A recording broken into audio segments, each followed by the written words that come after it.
Hello বন্ধুরা, welcome back to my channel ARS ব্লগে তোমাদের সবাইকে স্বাগত। শুরু করছি নতুন একটা ব্লগ, মানে নতুন দিন নতুন ব্লগ। অনেকদিন পর তোমাদের সামনে এলাম। আমি লাস্ট যে ভিডিওটা পোস্ট করেছিলাম সেখানে আমি বলেছিলাম যে আমি ওখানে একটা কথা বলেছিলাম, সেখানে একটু মিসআন্ডারস্ট্যান্ডিং হয়েছে তোমাদের। আমি কিন্তু ওখানে একবারও বলিনি যে আমি ব্লগ দেওয়া বন্ধ করব। আমি বলেছিলাম যে না, আমি রেগুলারিটি মেনটেন করব, আমি রিলস ভিডিও ডেলি আপলোড করব, আর লং ভিডিওটা সপ্তাহে একদিন পর পর আপলোড করব। মানে ধরো সোমবার যদি রোববার যদি করি, সোমবার গ্যাপ দিয়ে মঙ্গলবার করব, বুধবার গ্যাপ দিয়ে বৃহস্পতিবার, শুক্রবার গ্যাপ দিয়ে শনিবার করব। মানে এরকমভাবে একদিন গ্যাপ দিয়ে দিয়ে আমি করব বলেছিলাম। বা সপ্তাহে 2-3 দিন আমি লং ভিডিও দেবো, বাকি সব আমি শর্ট ভিডিও দেবো, এটাই আমি বলেছিলাম। আমি কিন্তু বলিনি যে আমি ব্লগ দেওয়া টোটালি বন্ধ করে দেবো বা চ্যানেলটাকে একদমই বন্ধ করে দেবো। তার পরিপ্রেক্ষিতে তোমাদের অনেক কমেন্ট এসছে সেটার মধ্যে, সেই ভিডিওটার মধ্যে। সেই ভিডিও কমেন্ট নিয়ে আজকে আমি কথা বলতে আসিনি। আজকে আমি একটা ভাইটাল কথা বলতে এসেছি। সেই কথাটা বলবো তার আগে একটা কথা বলে নিই, যে আমি তো তোমাদের বলেছিলাম যে রেগুলারিটি মেনটেন করবো, কিন্তু আমার রেগুলারিটি মেনটেন করা হয়নি। মানে আমি রিলস ভিডিও আপলোড করতে পারিনি বা লং ভিডিও তো দিইনি, ঠিক আছে। এমনকি আমি যে ফেসবুকে কাজ করছি, ফেসবুক পেজেও আমি 2 দিন ধরে কোনো রকম আপডেট দিইনি, ওখানে কোনো রকম ভিডিও পোস্ট করতে পারিনি। খুব কম, না বললেই চলে। যেটা ফেসবুকে যে গাইড আছে সেটাও আমি করিনি। কেন করিনি সেটাই তোমাদের সামনে আজকে আমি বলতে আসলাম।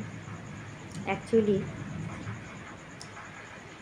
আমি লাস্ট তোমাদের সামনে বোধহয় ভিডিও পোস্ট করেছিলাম 2 দিন আগে। তো যেদিনকে আমি লাস্ট ভিডিও আপলোড করি তার পরের দিন আমি সত্যিকারে কোনো ভিডিও শ্যুট করিনি আপলোড করবো বলে। মানে যেদিনকে আমি ওই ভিডিওটা পোস্ট করেছিলাম সেদিনকে আমি কোনো ভিডিও শ্যুট করিনি, যেন পরের দিন আমি কোনো ভিডিও আপলোড করিনি। এবার পরের দিন কিন্তু আমি ভিডিও শ্যুট করেছি, যে তার পরের দিন মানে কালকে আমি, মানে গতকাল যেটা চলে গেছে সেই দিনকে আমি ভিডিওটা আপলোড করব, ঠিক আছে। তাই জন্য আমি ভিডিওটা শ্যুট করেছিলাম, এবং আমি তাই সেই ভিডিওর মধ্যে আমি প্রথম যে শ্রাবণ মাসের সোমবারের যে আমি বাবার মাথায় জল ঢেলেছিলাম সেই ভিডিওটা ওর মধ্যে অ্যাড করেছি, ঠিক আছে। ভিডিওটা আমি এডিট করে রেখেছিলাম পোস্ট করব বলে, কিন্তু আমার সেটা পোস্ট করা হয়নি। এবার কেন হয়নি সেই কথাটাই আজকে তোমাদের আমি বলতে আসলাম। আসলে অ্যাকচুয়ালি কালকে সকালবেলা থেকে আমি মোটামুটি মানে সকাল থেকে আমি দুপুর থেকে ব্লগ স্টার্ট করেছিলাম, ঘরের কাজকর্ম দেখিয়ে স্টার্ট করেছিলাম ব্লগটা। তো আমি ভেবেছিলাম যে ওটার মধ্যে আমি তো বললাম যে আমি মানে বললাম মহেশ্বরের মাথায় যে জল ঢেলেছিলাম বাবাকে, আমরা প্রথম শ্রাবণ মাসের সোমবারের সমস্ত কিছু আমি ওখানে অ্যাড করবো ভেবেছিলাম বা অ্যাড করেছি, হ্যাঁ। এবং রাত্রে ভেবেছিলাম যে আমি রাতে যেরকম শ্যুট করি, মানে কমেন্ট সেকশন পড়ে সেভাবেই এন্ডিং করব ব্লগটা, এবং ব্লগটা আমি পোস্ট করার কথা ছিল কালকে, ঠিক আছে। তার আগের দিন আমি শ্যুট করেছিলাম, আমার কালকে ব্লগটা পোস্ট করার কথা ছিল। কালকে আমি যখন দুপুরবেলা কাজকর্ম করছি সেটা শ্যুট করে টোরে আমি যখন স্নান করতে যাব, আমার হাজব্যান্ড খেতে বসবে, পুজো করে এসে খেতে বসবে। আমি তো এমনি মানে স্নান টান করা আমার মোটামুটি কমপ্লিট হয়ে গেছে। ও মানে তখনও খেতে বসেনি, না আমার ভুল হলো। ও পুজো করছিল যখন তখনই ওর কাছে খবরটা আসে, আর আমি তখন কিন্তু নিচে স্নান করতে যাব এরকম একটা সময়, ঠিক আছে। তো ও যত রাতি ওপর থেকে নিচে নেমে এসে খেতে বসেছে, মানে খেতে বসবে কি বসবে না এরকম একটা ভাবছে। তো আমি সেই মুহূর্তে ওকে বলছি যে আমি যখন স্নান করতে যাইনি, যাবো। তা আমি বললাম যে কী হয়েছে, তুমি এরকম করছো কেন? তো আমাকে বলছে যে আমার জানো তো, ছেলের আশ্রম থেকে আমাকে ফোন করেছে এইমাত্র, ফোন করে আমাকে বললো যে ছেলের শরীরটা খারাপ, এখনই যেতে। এবার প্রথম কথা না, ও একটু ভেবেছে বোধহয় ও, হ্যাঁ মানে আড্ডার ছলে নিয়েছে কথাটা, ভেবেছে বোধহয় প্রসাদ টসাদ খাওয়ার জন্য ডেকেছে। কারণ আমার ছেলে এরকম একটু দুষ্টুমি করে আমাদের সঙ্গে, ঠিক আছে। তো ওটা প্রথমে ভেবেছে। তারপরে না আমাকে যখন এসে বলেছে, আমি ছেলেকে 2বার ফোন করেছি, ছেলে কিন্তু ফোনটা রিসিভ করেনি। এবার যে দিদি আমাদের ফোন করে জানিয়েছিল যে ছেলের শরীরটা খারাপ, তো সেখানে ওই দিদিকেও আমি ফোন করছি, ওই দিদিও ফোনটা রিসিভ করছে না। তখন আমি আমার হাজব্যান্ডকে বললাম তো তুমি একটা কাজ করো, তুমি খেয়ে নাও। ও বলছে আমি এখন খাবো না, আমি তাহলে যাই, কী হয়েছে দেখে আসি। আমি বলছি না, তুমি খেয়ে নাও, অল্প করে দুটো খাও, আমি দেখছি দিদিকে ফোন করে। তারপর আমার হাজব্যান্ডের ফোন থেকে দিদিকে ফোন করেছে, তখন যথারীতি দিদি ফোনটা ধরেছে। ধরে দিদি বলল যে ছেলে খুব অসুস্থ, ছেলেকে হসপিটালে নিয়ে যাওয়া হচ্ছে, মানে আমাদের আনুলিয়া হসপিটালে, সেখানে নিয়ে যাওয়া হচ্ছে। তো সেখানে আমাদের যেতে। তো আমি ওই দিদির সাথে বেশি কথা বলতে পারলাম না, দিদি সঙ্গে সঙ্গে ফোনটা রেখে দিল। এমন কি হলো যে ছেলেকে আনুলিয়া হসপিটালে নিয়ে যাচ্ছে হঠাৎ করে? মানে ছেলেতে এমনিতেই সুগারের প্রবলেম আছে, তোমরা ভালো করেই জানো। তো আমি বললাম এমন কি হলো যে ছেলেকে হসপিটালে অ্যাডমিট করতে হচ্ছে? তো ওর বাবা কোনো রকমে নাকে মুখে গুঁজে চলে গেছে। আমি বললাম ঠিক আছে তুমি যাও, আমি পেছনে যাচ্ছি, স্নান টান করে টোরে আমি যাব। তো ঠিক আছে, যথারীতি আমি ঘরে কাজকর্ম সেরে ও খেয়ে দিয়ে ও বেরিয়ে গেল, আমি স্নান করতে গেলাম, স্নান টান করে এসে তারপরেও ভিডিও শ্যুট করেছি। ঠিক আছে, আমি বুঝতে পারিনি যে ছেলের এতটা বাড়াবাড়ি হয়েছে। ঠিক আছে, তো ভিডিও শ্যুট করেছি আমি, যে ওর বাবা গেছে, ঠিক আছে আমি পেছনে যাচ্ছি। তার কিছুক্ষণ পর ওর বাবা আমাকে ফোন করেছে, বলছে শোনো ঠান্ডা মাথায় তুমি কি খেয়েছো, বারবার জিজ্ঞেস করছে। আমি বলছি বলো না কী হয়েছে, বলো না কী হয়েছে। ও বলছে না তুমি খেয়েছো কি? আমি বলছি না আমি এই তো খাবো। তো বলছে না খেয়ে নাও, ঠিক আছে আমি তাহলে পরে ফোন করছি। আমি বলছি না না তুমি বলো না, তুমি খাওনি এখন। আমি কে বললাম, আমি তো তোমার সাথে একই মারলাম, আমি খেয়েছি বললাম, আমি এইমাত্র খেয়ে উঠলাম, বলো কী হয়েছে। তো বললো যে ছেলেকে না হসপিটালে অ্যাডমিট করা হয়েছে, যেটা আমাদের আনুলিয়া হসপিটাল রয়েছে। আনুলিয়া হসপিটালে এখন একটা নতুন ওয়ার্ড আর কি হয়েছে, নতুন একটা বিল্ডিং হয়েছে, সেখানে দোতলায় ছেলেকে অ্যাডমিট করা হয়েছে। আমি ছেলেকে অ্যাডমিট করা হয়েছে মানে অ্যাডমিট করার মতন কী হলো ছেলেকে অ্যাডমিট করা হলো কেন? আমি জিজ্ঞেস করছি। ও বলছে ঠিক আছে তুমি এক কাজ করো, তুমি আসো এখানে। ও বললাম ঠিক আছে। মানে আমি তখন খাইনি, ঠিক আছে, আমি খেতে বসতে যাচ্ছিলাম, খাওয়াটা ভাতটা সবে বাড়ছি যে খাবো। তো আমি আর খাইনি, আমি তখন কি খাওয়াটা স্টপ করে রেখে আমি শাড়ি পরে বেরিয়ে গেছি। ওখানে গেছি, ওখানে গিয়ে তো আমাকে প্রথমে ঢুকতে দিচ্ছে না, যেহেতু 6টার ওভার হয়ে গেছে, আমার যেতে যেতে 6টা বেজে গেছে। এবার 6টা না ভুল বলছি না ঠিক বলছি বুঝতে পারছি না, 6টা পর্যন্ত মনে হয় ভিজিটিং আওয়ার ছিল, 4টে থেকে 6টা, সরি আমি ভুল ঠিকই বলছি, 4টে থেকে 6টা হচ্ছে ভিজিটিং আওয়ার ছিল। তো সেই যেহেতু 6টা পেরিয়ে গেছে, যেহেতু ওটা মেল ওয়ার্ড, ছেলেদের ওয়ার্ড, তো সেখানে ফিমেলকে ঢুকতে দেবে না টিকিট ছাড়া। আর তখন ডাক্তারবাবু ছিল রাউন্ডে। ঠিক আছে, তো আমি গেলাম হসপিটালে, গিয়ে আমি আমার হাজব্যান্ডকে কল করলাম যে আমি এসছি তুমি আসো। ও ওপর থেকে নেমে আসলো, নেমে এসে আমাকে বললো যে চলো তাহলে ছেলের কাছে নিয়ে যাচ্ছে। আমি কী হয়েছে ছেলে? এবার দেখুন চলো না, গেলেই বুঝতে পারবে। এবার আমি ভয় ভয় লাগতে শুরু করলো আমার, যে আমি কী হলো। তো বলছে আমাকে তো ঢুকতে দেবে না কিছু, বলছে না ডাক্তারবাবু রাউন্ডে আছে, এখন হবে না পরে। তারপরে আমি কি করলাম, যা বললাম ঠিক আছে তাহলে যখন দিচ্ছেন না ঢুকে, তো আমি বাইরে গিয়ে আশ্রম থেকে যারা দিদিরা গেছিলেন, রূপাদি গেছিলেন, আরও দাদা ছিলেন ওখানে, দাদা ছিলেন না শুধু রূপাদি বসেছিলেন, দাদা ছিল ছেলের কাছে। তো আমি রূপাদির সঙ্গে কথা বললাম কী হয়েছে।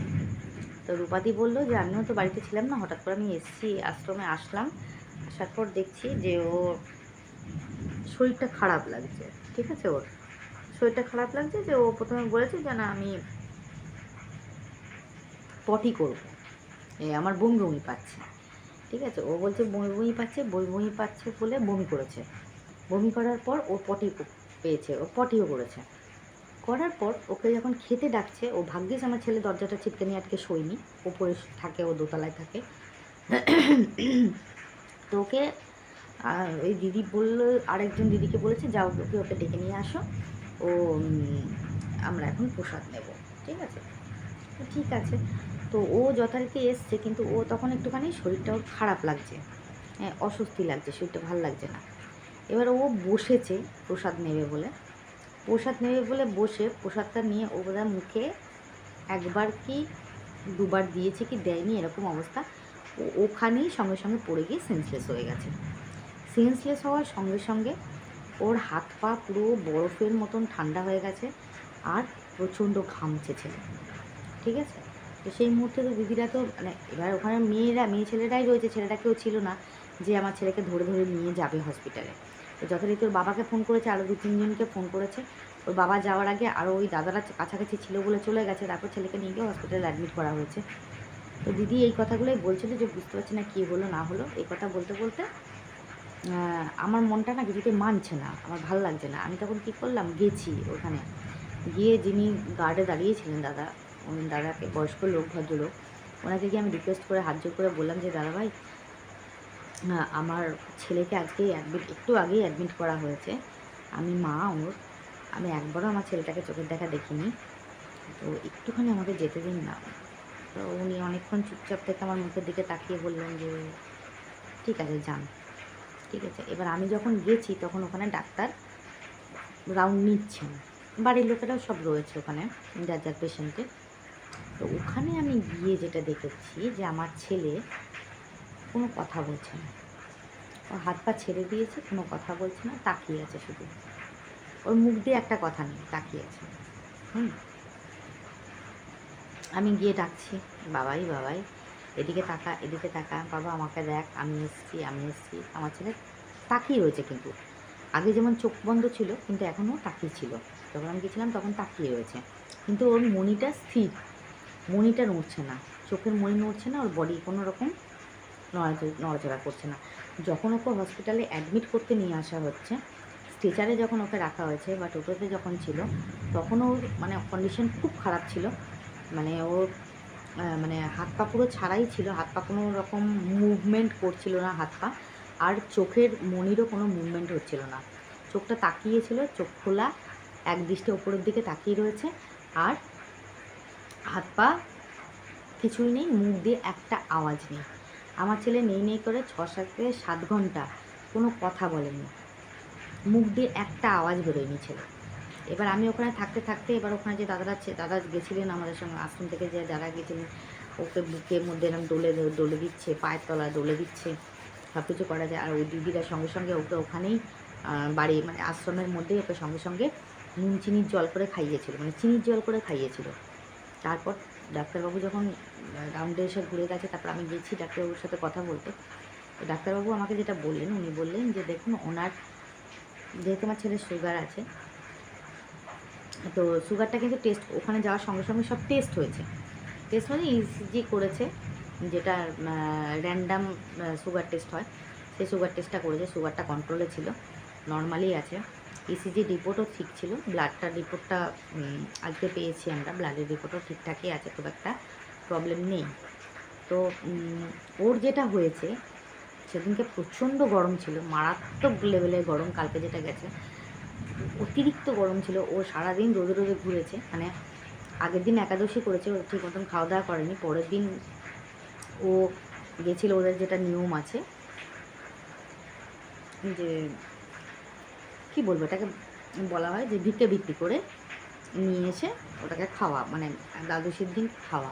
আর যেহেতু ছেলের এখন চাতুর্মাস চলছে, চাতুর্মাস মানে 4টে মাসের ব্রত চলছে ওর, এই ব্রত চলাকালীন আমার ছেলে কিন্তু সবজির মধ্যে শুধু আলু, পেঁপে আর কাঁচকলা খেতে পারবে, তাও সেদ্ধ, ফল এইসবই খেতে পারে, ফলের মধ্যেও অনেক বাছ ডিফারেন্স রয়েছে, যে এই ফলগুলোই ও খেতে পারবে, আর কিছু খাবে না, ঠিক আছে, ঘি দুধ মাখন কিছুই খাবে না ও এই সময়, দই টই কিচ্ছু না।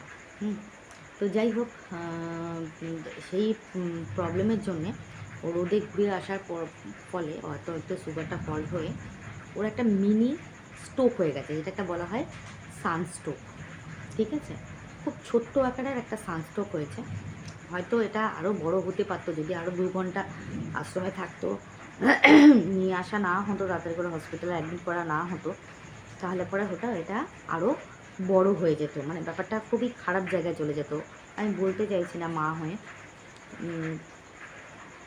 খুবই খারাপ হতো, খুবই খারাপ। তারপরে কিছুক্ষণ পর দেখলাম আমার ছেলে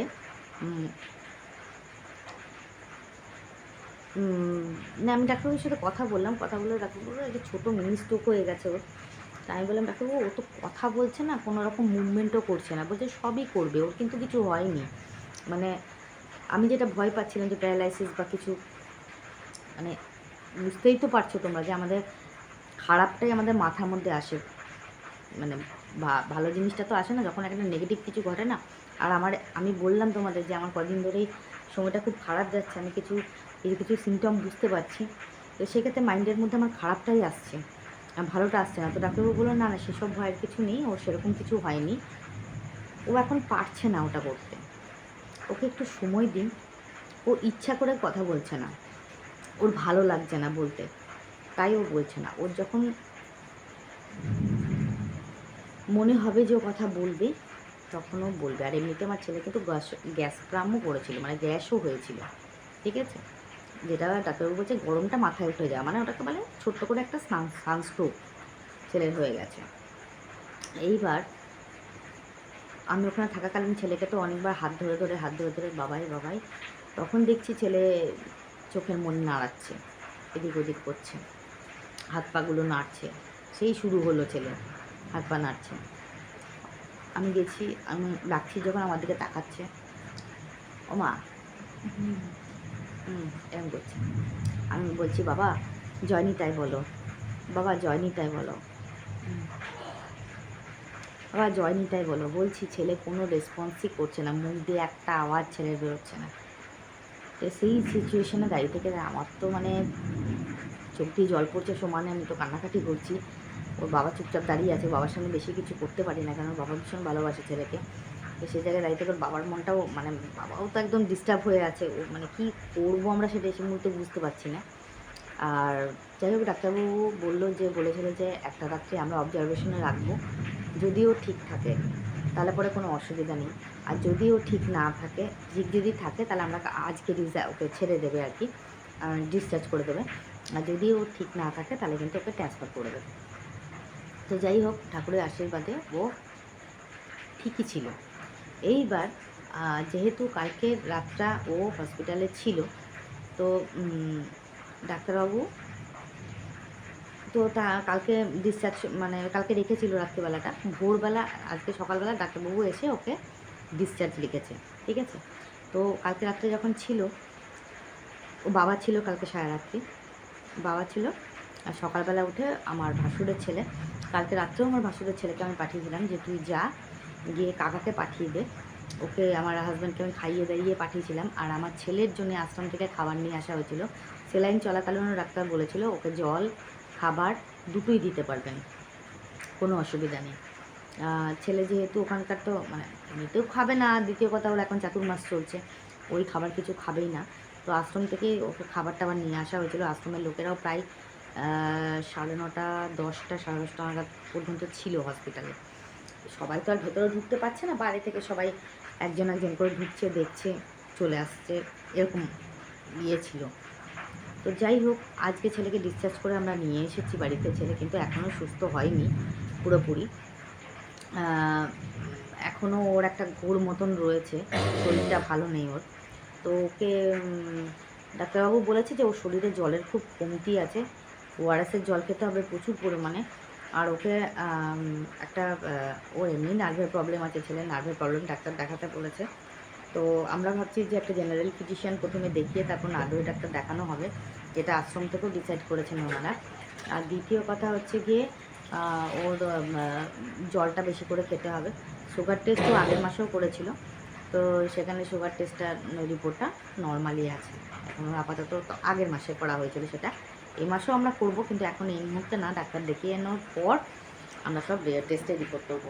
হসপিটাল থেকে যে ওষুধগুলো দিয়েছে সে দুটো ওষুধ কেনা হয়েছে, মানে একটা ওষুধই কেনা হয়েছে, গ্যাসের ওষুধটাই। নার্ভের কোনো ওষুধ আমরা কিনে দিইনি এখনও, মানে ওখান থেকেই দেয়নি কিনে, আশ্রম থেকে, যে আমরা নার্ভের ডাক্তার দেখিয়ে তারপরে ওখানে ওষুধটা কিনে দেবো। এই তো গেল ছেলের প্রবলেমের কথা। ছেলে এখনও ঠিকঠাক মতন সুস্থ হয়নি, বেশি কথা বলতে পারছে না ছেলে, বেশি কথা বললেই সমস্যা হচ্ছে ওর, শরীরের মধ্যে খারাপ লাগছে, শরীর ভালো লাগছে না।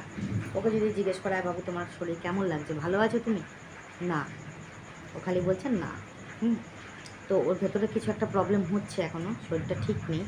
তা সত্ত্বেও কেন ডিসচার্জ করে দিল ডাক্তারবাবু বুঝতে পারলাম না। ডিসচার্জ করে দিয়েছে, একদিকে ভালো হয়েছে।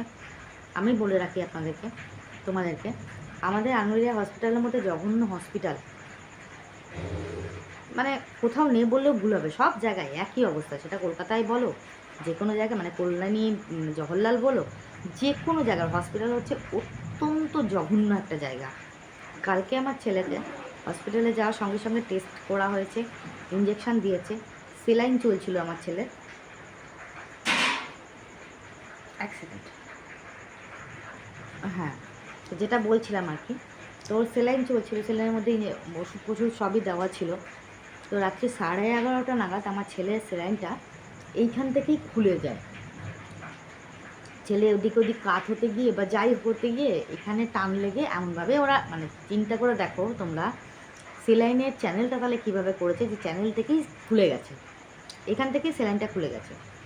এবার যখন এখান থেকে চ্যানেলটা খুলে গেছে, আমার হাজব্যান্ড ওখানে গিয়ে 4 থেকে 5 বার গিয়ে ওদেরকে বলেছে, আয়াদেরকে, মানে যে সিস্টার দিদিরা রয়েছে তাদেরকে। এবার ওখানে আমাদের একটা সমস্যা হয়েছে কি, আমরা কোনো অ্যাটেন্ডেন্স রাখিনি। ঠিক আছে, এটা হচ্ছে আমাদের প্রথম ভুল হয়েছে। আমি চেয়েছিলাম অ্যাটেন্ডেন্স রাখতে, আমি ওর বাবাকে বলেছিলাম যে একটা অ্যাটেন্ডেন্স থাক, তুমি আছো রাত্রে ঠিক আছে, তাও একটা অ্যাটেন্ডেন্স রাখা হোক। ওর বাবা বলে অ্যাটেন্ডেন্সের কী দরকার আছে, আমি তো আছি। আর এমনিতে সিস্টারটা বললো যে ঠিক আছে, কোনো প্রবলেম হলে আমরা তো আছি, আমরা দেখবো। তাই জন্য আমরা অ্যাটেন্ডেন্স রাখিনি। এবার আমরা তো বুঝতে পারিনি যে অ্যাটেন্ডেন্স না রাখলে যে এত বড় একটা সমস্যার সম্মুখীন হতে হবে আমাদের, আমরা ভাবিইনি। ওখানে গিয়ে 4-5 বার বলা সত্ত্বেও ম্যাডামরা কেউ এসে আমার ছেলে চ্যানেল করে দেয়নি। আমার ছেলেকে সারা রাত সেলাইন চলেইনি। ছেলেকে 2টো সেলাইন লিখেছিল, একটা সেলাইন পুরোটাই ও করতে পারেনি, 2টো তো দূরের কথা। ঠিক আছে, 2টো দূরের কথা, আমার ছেলেকে চ্যানেলও করে দেয়নি, কিচ্ছু হয়নি। আর চ্যানেল করে দেয়নি, আর কোনো সেলাইন দেয়নি, কিচ্ছু দেয়নি, কোনো ওষুধপত্র না, কিচ্ছু না, এমনি ছেলেকে ফেলে রেখে দিয়েছে। তার মধ্যে ছেলের যে বেডটা ছিল, একটা বেডে 2জন করে রয়েছে। ছেলের যে বেড, তার এপাশে 2টো বেডের ওপরে কিন্তু পাখা রয়েছে, আর আমার ছেলে যে বেডে আছে তার উপরে কিন্তু লাইট। ছেলে তো দরদর করে ঘামছে, শরীর তো প্রচণ্ড খারাপ, ওর বাবা তো সমানে পাখা দিয়ে হাওয়া করে যাচ্ছে। আমি তো বাড়িতে রয়েছি একা, রয়েছে, যেহেতু হাজব্যান্ড গেছে ওর কাছে, বাড়িতে একা রয়েছে, আমার তো ঘুম আসছে না রাত্রে, টেনশন চিন্তায়। ওর বাবাকে ফোন করছি বারবার করে, ভিডিও কল করছি, দেখছি ছেলেকে, মাথার মধ্যে একটা টেনশন কাজ করছে, আর ঘরে একা রয়েছি, ভয়ও লাগছে, সারা রাত্রি আমার ঘুম হয়নি। পরের দিন সকালবেলা, মানে আজকে সকালবেলা 6:30টার সময় আমার হাজব্যান্ড বাড়িতে এসছে, তখন আমার ভাসুরের ছেলেকে বলা হলো, আমার মেজো ভাসুরও গেছিলো কালকে ছেলেকে দেখতে, মেজো ভাসুর, আমার বড়জার ছেলে, এরা গেছিলো। তো আজকেও বড়জার ছেলেকে বললাম যে তুই যা, আমি বলিনি, কালকে বলেছিলাম আমি, আজকে ওর কাকাই বললো যে তুই আয়, আমি একটু বাড়িতে যাই, মানে সারা রাত জাগা, ওর শরীরটা ভালো লাগছিল না, বাড়িতে যাই। এবার ও কালকে কিন্তু রাত্রিবেলা 2টোর সময় আমি ওকে যখন ফোন করেছি তখন কিন্তু আমাকে বলেনি যে ছেলের সেলাইন চ্যানেলটা খুলে গেছে। তারপর থেকে ছেলেটা আর কোনো ট্রিটমেন্ট করেনি। কালকে রাত্রি থেকে ওখানে যে আয়া রয়েছে, মানে যে সিস্টাররা রয়েছে, আয়া বলছি কেন বারবার করে, সিস্টাররা রয়েছে, সিস্টার বারবার বলছে কি ওর ছুটি হয়ে গেছে, কিন্তু ডাক্তারবাবু কালকে রাত্রে ওকে ছুটি লেখেনি। ডাক্তারবাবু আজকে সকালবেলা এসে দেখেছে ওকে, তারপর কিন্তু ছুটি লিখেছে। আমি জানি না ডাক্তারবাবু কেন ছুটি লিখলো, আমার ছেলে কিন্তু এখনও ঠিকঠাক মতন সুস্থই হয়নি, জানি না কেন লিখেছে। যাই হোক, তো লিখেছে, একদিকে ভালো করেছে, আমি ওই নরকের জায়গায় রাখবই না ছেলেকে। তারপর যাই হোক, আজকে সকালবেলা ওকে ডিসচার্জ লিখে দিয়েছে, সকাল 4টে, 4:30, 5টার সময় ডাক্তার এসেছে, ভোরবেলা ডাক্তারবাবু ছিল ওখানে কালকে হসপিটালে। আর যে ডাক্তারের হাতে পড়েছে ডাক্তারবাবু খুব ভালো মানুষ, খুব ভালো ডাক্তার আর কি, নাম করা ডাক্তার রানাঘাটের মানে হসপিটালে। এবার ডাক্তারবাবু তখনই ছুটি লিখে দিয়েছে ওকে, ছুটি দেবে বেলা 11টার সময়। এবার আমাদের এমনি মাথার ঠিক নেই, ছেলের ঠিক মতন সুস্থই হয়নি, সেই মুহূর্তে এরকম একটা ঝামেলার সৃষ্টি হয়েছে। তারপর আমার হাজব্যান্ড গিয়ে ওখানে গিয়ে ওদেরকে বলেছে যে সকালে যে দিদিরা ছিল, যে জানেন এরকম ব্যাপারে এই করেছেন, তো ওনারা ওপাশ থেকে রিয়াকশান দিচ্ছেন কি আপনারা এখানে ভর্তি করেছেন কেন।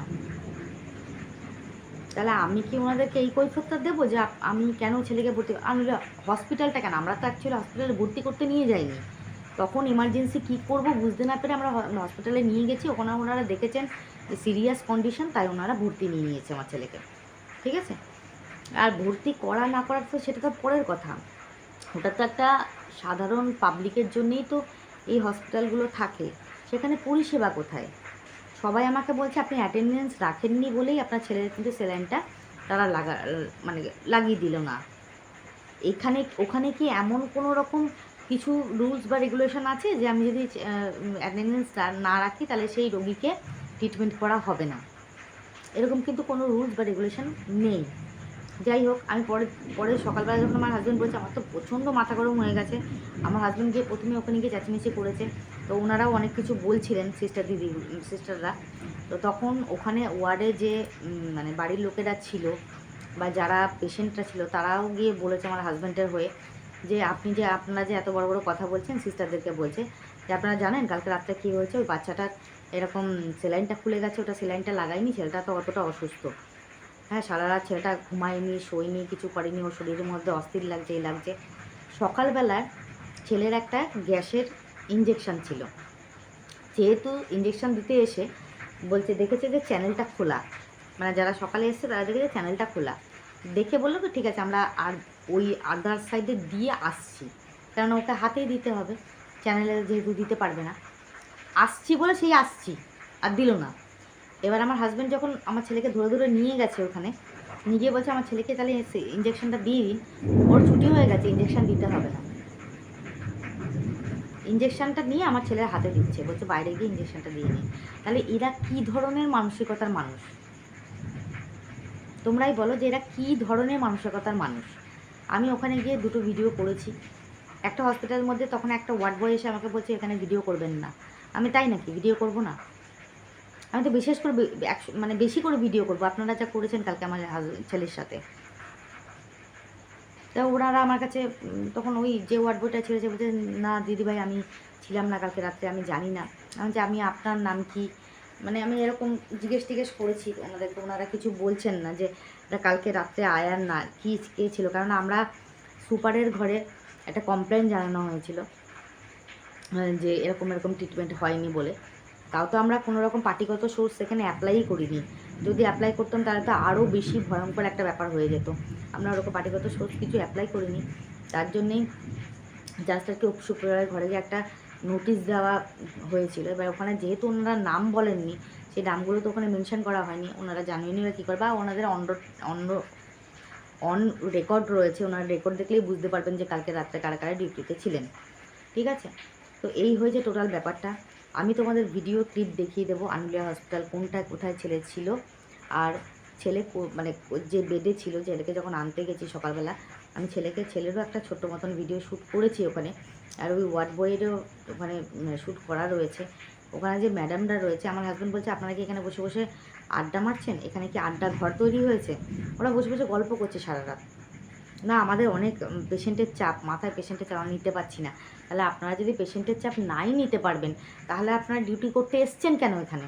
কেননা এটা তো একটা সরকারি হসপিটাল। সরকারি হসপিটালে তো প্রত্যেক দিন লাখে লাখে মানুষ আসছে ওখানে অ্যাডমিট হওয়ার জন্য। আমার ছেলে বলছে মা আমি এখানে থাকতে পারছি না, আমাকে নিয়ে যাও, আমাকে হসপিটালে নিয়ে যাও। ওই ইশারা করে বারবার করে বাবাকে বলছে, আমাকে বলছে। বাড়ি চলে এসেছি, তারপর যখন ছেলে আস্তে আস্তে কথা বলছে, ওর বাবাকে ফোন করেছি, ছেলে কথা বলছে, হ্যাঁ বলছে। ছেলের কানের কাছে ফোনটা দিয়েছে, বাবা জয় নিতাই, খুব আস্তে জয় নিতাই বলছে ছেলে। ইশারায় ছেলে বলছে যে আমি থাকবো না, আমাকে নিয়ে যাও এখান থেকে। ছেলের চোখের সামনে না দুটো মানুষ মারা গেছে, ছেলের পাশে বেডেরটা আর কোণের দিকে বেডে দুজনেরই, একজনের বয়স্ক আর একজনের অল্প বয়স, এই দুজনই বিনা ট্রিটমেন্টে মারা গেছে। একজন ওই বয়স্ক লোকের মুখে অক্সিজেনের মাস্ক ছিল, সে মাস্কটা ওনার সরে গেছিলো, ওনার অ্যাটেন্ডেন্সও ছিল রাখা। এবার যেহেতু কোনো বেটা ছেলে নেই, ওনার বাড়ির লোকজন নিচে ছিল, মেয়েরা নিচের ছিল, আর ওখানে অ্যাটেন্ডেন্স যে ছিল, ওখানে পেশেন্টরা সবাই বলছে যে দেখুন ওনার ইয়েটা সরে গেছে, উনি তো শ্বাস নিতে পারছেন না, ওনার শ্বাসকষ্টের রোগ। প্রায় 3 ঘন্টা পর ওনারা গিয়ে ওই অক্সিজেন মাস্কটা ঠিক করে দিয়েছেন। তার হয়তো 10 মিনিট কি আধা ঘন্টার মধ্যে পেশেন্টটা মারা গেছে। ঠিক আছে, পাশের বেডেও তাই। উনি বারবার করে ইশারা করে দেখাচ্ছেন, উনি বমি করছিলেন, খুব বমি করছিলেন, বারবার করে ইশারা করে দেখাচ্ছেন যে ওই মানে যে অ্যাটেন্ডেন্স আছে তাকে বলছে যে নিচে যে বালতিটাকে একটু টেনে দিতে, যে উনি বমি করবেন। ও টানছে না, উনি নিজেই কিছু করতেই পারলেন না, ফট করে বিছনায় শুয়ে উনি সঙ্গে সঙ্গে ডেথ হয়ে গেল। এই জিনিসগুলো আমার ছেলে চোখের সামনে দেখেছে। সেই দেখার পর থেকে ছেলেরা আরও অসুস্থ হয়ে গেছে। আমাদের খুব ভুল হয়েছে আনুলিয়া হসপিটালে ভর্তি করা, অতি জঘন্য একটা হসপিটাল। এদের নামে, এদের এগেনস্টে আমি বলবো যে আমাদের যিনি হেড অফ দ্য ডিপার্টমেন্টে বসে আছেন আমাদের সরকার, যিনি আমি মাননীয় মানে মুখ্যমন্ত্রী মমতা ব্যানার্জিকে বলবো, দিদিভাই মানে এত ভালো সবাইকে পরিষেবা দেওয়ার আপনি চেষ্টা করছেন, কিন্তু সেই জায়গায় দাঁড়িয়ে থেকে সেরকম কোনো পরিষেবা কোনো হসপিটালে নেই। সেটা কলকাতা বলুন, কল্যাণী বলুন, কৃষ্ণনগর বলুন, রানাঘাট বলুন, যেখানেই বলুন, কোনো হসপিটালে সেরকম কোনো সুবিধা পরিষেবা নেই। তারা কখনোই ঠিকঠাক মতন ট্রিটমেন্ট করে না। মানে ওখানে রাখা মানেই মানুষকে মৃত্যুর মুখে ঢেলে দেওয়া। এটা তো উচিত নয়। আপনি এতটা চেষ্টা করছেন, সারা মানুষের জনসাধারণের জন্য এতটা খাটছেন, এত পরিশ্রম করছেন, কিন্তু তার ফলে নিটফল জিরো হচ্ছে। মানে এরা ঠিক মতন কাজই করছে না ওখানে, বিনা চিকিৎসায় পেশেন্টটা মারা যাচ্ছে। বুঝেছে? মানে এটাই আমার বলার কথা। আমাদের যিনি মুখ্যমন্ত্রী রয়েছেন, আমি ওনাকেই বলতে চাই আমার ভিডিওর মাধ্যমে, যদি ওনার কাছে কোনোদিন আমার ভিডিও যায়, তবে প্লিজ দয়া করুন, আজকে আমার ছেলেটাকে আমি কোনো রকম ওখান থেকে বাঁচিয়ে আনতে পেরেছি, বা আমার ছেলেটা বেঁচে উঠেছে। যদি আজকে কিছু হতো আমার ছেলের, তাহলে কী হতো? আমার তো সব চলে যেত, আমি তো শেষ হয়ে যেতাম। তারপরে তাদেরকে সাজা দিয়ে, তাদের শাস্তি দিয়ে আমার তো কোনো লাভ হতো না। এটাই হচ্ছে মেন কথা। তো যাই হোক, ঠাকুরের আশীর্বাদে ছেলে এখন আছে আশ্রমে, বাড়িতে আসেনি ছেলে, ওখানেই রয়েছে, আশ্রমে রয়েছে। কালকে ছেলেকে নিয়ে যাব, নিয়ে গিয়ে ছেলেকে প্রথমে জেনারেল ফিজিশিয়ান দেখাবো, তারপর উনি নার্ভের ডাক্তারকে সাজেস্ট করে দেবেন, নার্ভের ডাক্তার দেখানো হবে, তারপর স্টেপ বাই স্টেপ ট্রিটমেন্ট হবে। ছেলে খুবই অসুস্থ, মন মেজাজ একদমই ভালো না, তার জন্যই কিন্তু দুদিন আমি ভিডিও দিইনি। তো আজকে এই ভিডিওটাই তোমাদের সামনে দিলাম। ভিডিওটা বড় হলো, একটুখানি কষ্ট করে একটু দেখে নিও, আশা করি তোমরা বুঝতে পারবে আমার প্রবলেমটা। তো যাই হোক, আজকের মতন আর ব্লগটা কন্টিনিউ করলাম না। কমেন্ট সেকশান অবশ্যই করব, আমার মন মানসিকতা দুটোই ঠিক নেই, প্লিজ তোমরা একটু বোঝো। তো আজকের মতন এখানে ভিডিওটা এন্ড করব। সবাই ভালো থেকো, সুস্থ থেকো, নিজের শরীরে খেয়াল রেখো। দেখা হবে আবার নেক্সট ব্লগে। ততক্ষণের জন্য সবাইকে শুভরাত্রি, গুড নাইট, টাটা। যারা আমার সাবস্ক্রাইবার ভিউয়ার্স, যারা আমার রেগুলার ভিডিও দেখছো, লং ভিডিও শর্ট ভিডিও দুটোই দেখো। আমি এখন শর্ট ভিডিও দেওয়ার মতন কোনো মানসিকতা নেই, আমি পারছি না, তাই জন্য এখন শর্ট ভিডিও বন্ধই থাকবে। লং ভিডিও যতটা পারবো দেখানোর চেষ্টা করব, দেওয়ার চেষ্টা করব, তাও রেগুলারিটি মেনটেন হবে কি না আমি বলতে পারছি না, যতক্ষণ না আমার ছেলে সুস্থ হচ্ছে। হ্যাঁ, আর তাও আগের লং ভিডিও শর্ট ভিডিওগুলো দেখে লাইক কমেন্ট শেয়ার করো, যারা আমাকে সাবস্ক্রাইব করোনি, বাট আমার ভিউয়ার্স রেগুলার ভিডিও দেখছো, যদি আমার চ্যানেলটা ভালো লাগে তাহলে সাবস্ক্রাইব করে পাশে থাকা বেল আইকনটাকে প্রেস করে নোটিফিকেশানটা অন করো, যাতে তোমাদের মানে আমি যখন ভিডিওগুলো পোস্ট করবো তোমাদের কাছে তা মানে সঙ্গে সঙ্গে চলে যায়। আর লাইক কমেন্ট শেয়ার কিন্তু অবশ্যই করো। আর ছোট্ট একটা ভিডিও ক্লিপ তোমাদের দিয়ে দিলাম আনন্দবিহার হসপিটালে, যেখানে আমার ছেলে ওয়ার্ডে ভর্তি ছিল। মানে এতটাই জঘন্য তাদের পরিষেবা, বা এতটা গেটের সামনে যতটা ডিসিপ্লিন দেখাচ্ছে, ভেতরে ততটা ডিসিপ্লিন নেই। নতুন ওয়ার্ড, তাই হয়তো ভেতরটা একটু পরিষ্কার পরিচ্ছন্ন আছে, বাথরুম তো অতিরিক্ত নোংরা। আমার ছেলে জলও খায়নি, বাথরুমে যায়নি, কিচ্ছু করেনি ওখানে থাকাকালীন। আমার ছেলের ভাল লাগছিল না ওখানে, বলছে মা আমি মরে যাবো ওখানে, আমি বাঁচবো না, আমার ভাল লাগছে, আমি পারছি না। আমার ছেলে এরকম বলেছে, বুঝতে পারছো তো? আমার ছেলে কোনোদিনও হসপিটালে থাকেনি। মানে কালকে তো আমাদেরকে ছাড়ছিলই না, আমার হাতটা নৌকা ধরে আছে, কোনো কথা বলছে না, মুখটা বন্ধ তাকিয়ে আছে, আমার দিকে হাতটা ধরে আছে। তা সেই মায়ের মানসিকতা কী থাকতে পারে? আমার এই জন্য মাইন্ড খুব ডিস্টার্ব, আমি এই জন্যই ভিডিও দিতে পারিনি দুদিন। আজকে ভিডিওটা পোস্ট করলাম, আবার কবে কী করবো আমি জানি না। তোমরা প্লিজ একটুখানি আমার সাথে সহযোগিতা করো, আমার পাশে থেকো। আর যদি পারো ভিডিওটা একটু শেয়ার করে দিও, যাতে এই যে হসপিটালের পরিষেবা, এই যে জঘন্য একটা হসপিটালের পরিস্থিতি, এটা যেন আমাদের মাননীয় মুখ্যমন্ত্রীর কাছে অবশ্যই যায়। বেশি বেশি করে একটু শেয়ার করে দিও। আমি তোমাদের ছবি সঙ্গে ভিডিও দিয়ে দিচ্ছি, দেখে নিও, ঠিক আছে? তো আজকের মতন এখানেই ভিডিওটা এন্ড করলাম। ভালো থেকো, দেখা হবে নেক্সট ব্লগে। ততক্ষণের জন্য সবাইকে শুভরাত্রি, নমস্কার। আর হ্যাঁ, যাওয়ার আগে একটা কথা, তোমরা সবাই আশীর্বাদ করো যেন আমার ছেলে তাড়াতাড়ি সুস্থ হয়ে যায়, তাড়াতাড়ি ভালো হয়ে যায়। কেননা আমার একটাই সন্তান, আমার মন মানসিকতাকে একদমই ঠিক নেই। তোমরা অবশ্যই কিন্তু, আর যদি ভিডিওর মধ্যে কিছু ভুল বলে থাকি, কিছু মানে আমার তো মাথার ঠিক নেই, যদি কিছু ভুল বলে থাকি, ভুল করে থাকি, তার জন্য ক্ষমা প্রার্থী, ঠিক আছে? তো চলো আজকে বিদায় নিয়ে নিলাম তোমাদের সামনে থেকে। তোমরা সবাই ভগবানের কাছে প্রার্থনা করো যেন আমার ছেলে তাড়াতাড়ি সুস্থ হয়ে যায়। তা আজকের মতন সবাইকে শুভরাত্রি, টাটা, নমস্কার। এই হচ্ছে সেই নরকীয় হসপিটাল। এই দেখো আমার ছেলে বসে রয়েছে, এখান থেকে ওর স্যালাইনটা খুলে গেছিলো। ওইখানে আয়াদের এই নার্সদের সেন্টার, ওখান থেকে আসছে না কেউ। আর আমাকে সমানে বলে যাচ্ছে ভিডিও বন্ধ করুন, ভিডিও বন্ধ করুন। আর এই হচ্ছে সেই হসপিটাল, সেই নরক যেখান থেকে ছেলেকে বাঁচিয়ে নিয়ে আসলাম, নাহলে সর্বনাশ হয়ে যেত। এটাই তোমাদের দেখানোর ছিল। সবাইকে শুভরাত্রি। এত ভালো পরিষেবা, একটা ছবি না তুললে হয়? হুম।